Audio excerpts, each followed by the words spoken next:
One of the things we'd like to cover off in this session is some of the government changes, some of the compliance and governance issues that are impacting different industries.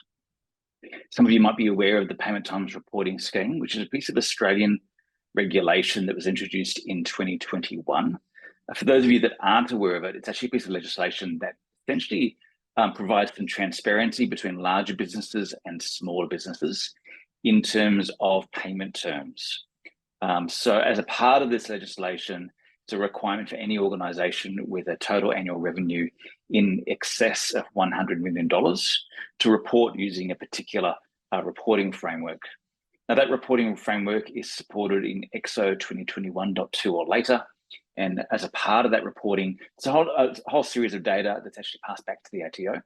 And there was actually a Payment Times Reporting Scheme portal where you can actually see what's happening in terms of the larger end of town and perhaps how nice they're treating the smaller businesses that they deal with.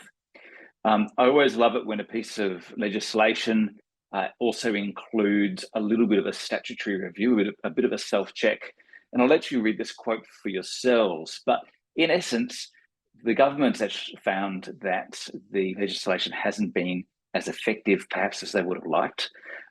Which is probably confirmed by the fact that throughout this whole UserGroups series, we haven't identified anybody who's actually been familiar with that portal and the information that's actually available out to us. Now, interestingly enough, the New Zealand government has actually introduced the Business Payment Practices Act. This is a piece of legislation introduced in 2023. Very, very similar to what the Australian government has introduced, of course. It's good to see, however, that legislation has been repealed in February 2024. They looked a little bit at what was going on in Australia, saw the fact that the legislation wasn't efficient and effective, and took the decision to try and address this issue, not through sort of compliance and additional regulations, but through encouraging initiatives such as e-invoicing. Now, perhaps some of you on this call have heard about e-invoicing.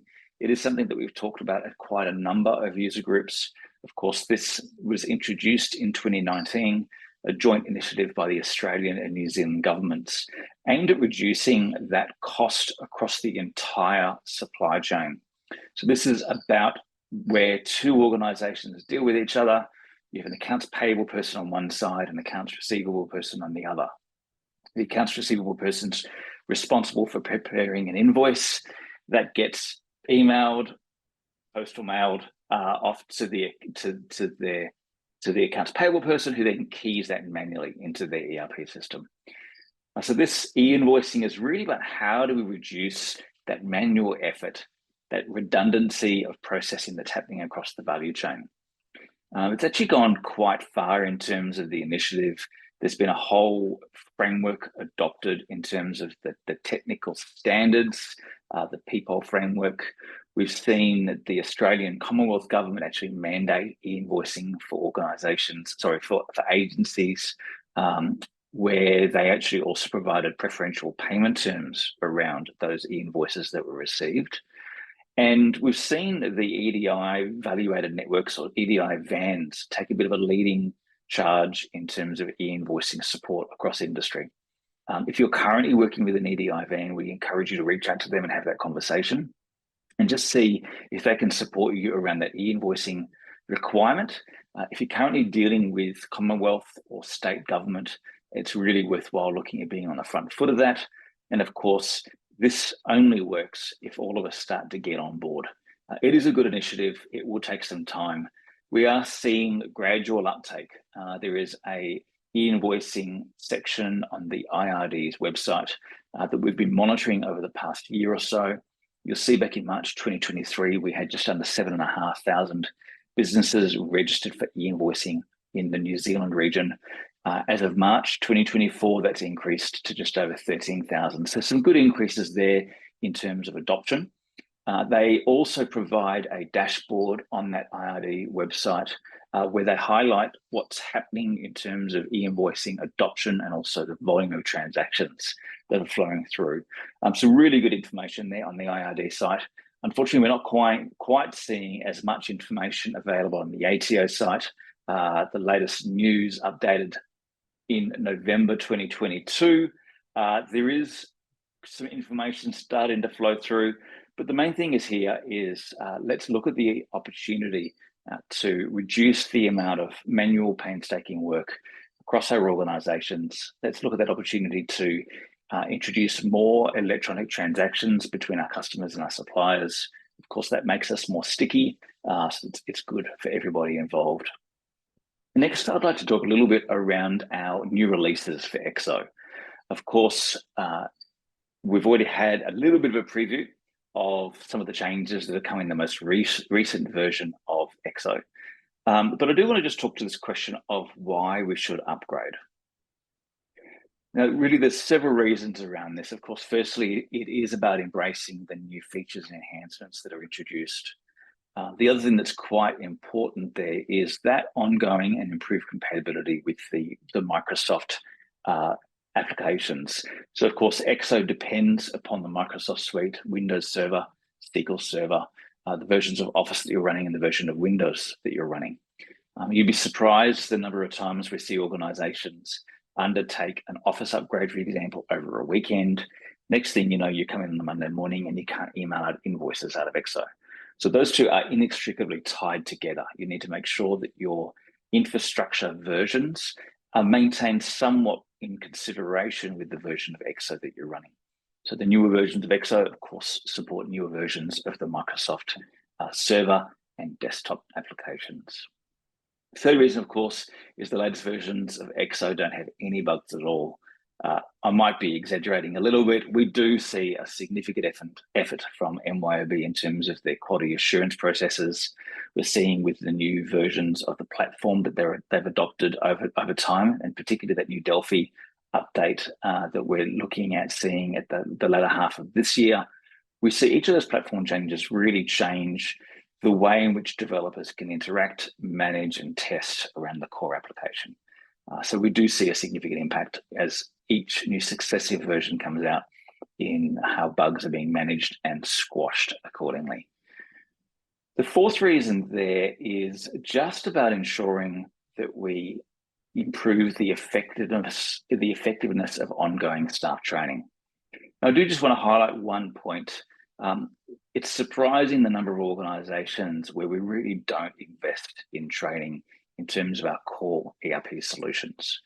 The number of organizations where we installed, implemented Exo maybe 5-7 years ago, we've had a significant effort around training. We've then seen staff turnover. And of course, staff typically don't turn over with the greatest handover. And what can happen over time is that you successively see a degradation in terms of the processes, because there isn't sufficient training in terms of what's best practice, what's the recommended process, and even what processes was put in place when Exo was first implemented at your business. So we've seen really significant examples of that. I had one example several years ago where a client was experiencing real frustration with their invoicing process, spending upwards a day and a half, 2 days a week of one full-time resource, just going through that invoicing process. We had the conversation, and of course, my first question is, why aren't you using batch invoicing? And it came to light that individual didn't even know what batch invoicing was, hadn't been trained how to use it, and so they were going into every sales order and going through quite a convoluted manual process of doing their invoicing. So just a good example of how important training is, how important handover is, and also just the opportunities to review and ensure our processes are continually being monitored and that we're trying to adopt best practice where we can. So moving on from that, of course, when we do training on Exo, you'll find that your partner typically uses the newer versions of Exo. Of course, there's nothing more frustrating for an employee who goes to a training session, either online or in person, learns some fantastic new features, comes back to the office, and they're running an older version of Exo that doesn't support those new features. So we really do encourage you to consider, firstly, training in terms of ensuring that you're operating best practice and your team are enabled with the work that they need to do, but also thinking about training and upgrades as a result. Of course, that last point there is about ensuring ongoing MYOB support. MYOB does have a rolling 2-year window with which they support MYOB Exo. So the most recently supported version of Exo is 2022.1. You'll see that was released in April 2022, and of course, end of support comes in April 2024. So of course, you will find that your business partner will try to support you no matter what version that you're on, but it does really help if there is back-to-back support with the vendor and that you can be supported without issue. Now, we do typically see somewhere between 2 to 5 releases each year. I'm just going to flick through these slides very, very quickly, but you'll see that there's a lot of functionality that's being introduced each series of releases. Of course, in 2023, we have seen a number of releases focused around extra fields, focused around sort of fine tuning. And in 2024, as Andrew talked through, we're going to see further benefits around the 2019.4 Delphi changes, another set of Delphi changes that will take the focus of the team in the latter half of this year, and the introduction of further enhancements and features based on what's been submitted to the MYOB Ideas portal. If you're not aware, you can approach your MYOB partner and just to have that conversation with them if there are features that you're looking for, if there's innovation that you need support with. And that's something that we can either submit with MYOB on that Ideas portal, or perhaps there might be a complementary application, a customization, or even sometimes just a configuration to actually help you achieve what you need to achieve. Have the conversation, and of course, you never know, that might get logged as an ideas suggestion, and it might come to a new version of Exo sometime soon. As a general rule, we do suggest that you plan to upgrade every 12 to 18 months to stay really to stay current on an MYOB supported release.